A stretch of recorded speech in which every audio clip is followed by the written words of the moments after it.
Human development report. Human development report के आधार पर जो है वो किसी भी कंट्री का ओवरऑल डेवलपमेंट जो है वो कैलकुलेट किया जाता है।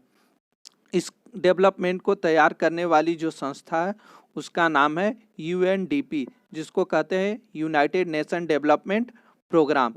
यह संस्था जो है वो ओवरऑल हर तरह के चीज़ों को जो है वो कंसिस्ट कर किसी भी कंट्री का जो है वो ह्यूमन डेवलपमेंट इंडेक्स जो है वो तैयार करती है। इसी आधार पर आप यह भी देख सकते हैं, कंपेयर भी कर सकते हैं कि यहाँ पर जो है एक डायग्राम दिया गया है, एक टेबल है, और इस टेबल में आप इंडिया और इंडिया के पड़ोसी देशों की जो है वो चर्चा कर सकते हैं।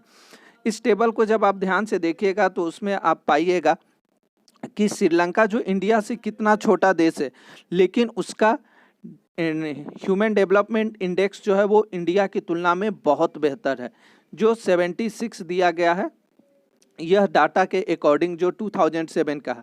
अब इससे आप यह सोच सकते हैं कि श्रीलंका उतना छोटा देश है लेकिन उसका ह्यूमन डेवलपमेंट इंडेक्स जो है वो इंडिया की तुलना में बहुत बेहतर क्यों है। तो इसका सिंपल सा कारण है कि यह ज़रूरी नहीं कि पैसा किसके पास कितना ज़्यादा है, पर कैपिटा इनकम किसका कितना है, लेकिन कौन व्यक्ति जो है वो अपने लोगों को ज़्यादा सुविधाएं जो है वो प्रोवाइड कराता है।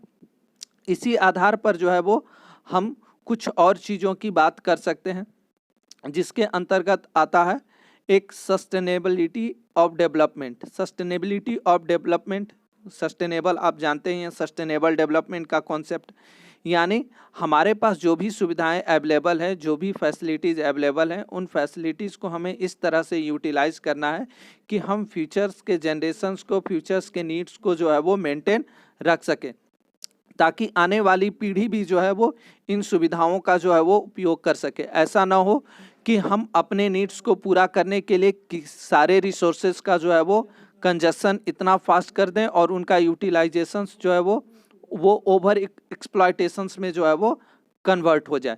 इसी बात को ध्यान में रखते हुए जो है वो सस्टेनेबिलिटी डेवलपमेंट का कॉन्सेप्ट आता है।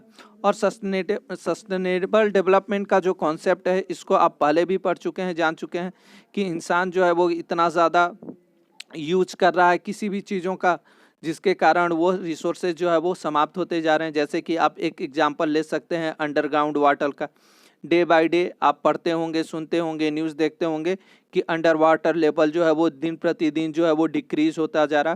क्यों? क्योंकि इसका हम ओवर एक्सप्लॉयटेशंस कर रहे हैं, बिना सोचे समझे हम अपनी नेक्स्ट पीढ़ी के लिए जो है वो कुछ सेव करके रखना नहीं चाह रहे हैं। हमारे मन में उसके प्रति कोई जो है वो श्रद्धा ही नहीं है, कोई उस तरह का भाव ही नहीं है। इसी तरह का जो है वो ओवर एक्सप्लॉयटेशंस के कारण ही रिसोर्सेज के जो है वो दूसरे प्रॉब्लम्स भी क्रिएट हो रहे हैं। जैसे कि आप जानते होंगे कि इन्वायरमेंट में जो है वो कई तरह के जो है वो प्रॉब्लम्स जो है वो क्रिएट हो गए हैं, जैसे कि ozone layer depletion, land डिग्रेडेशंस, environment हमारा डे बाय डे जो है वो पॉल्यूट होता जा रहा है। इन सभी चीज़ों को ध्यान में रखते हुए डेवलपमेंट के बारे में डिस्कस करना ही जो है वो सस्टेनेबल डेवलपमेंट का कॉन्सेप्ट कहलाता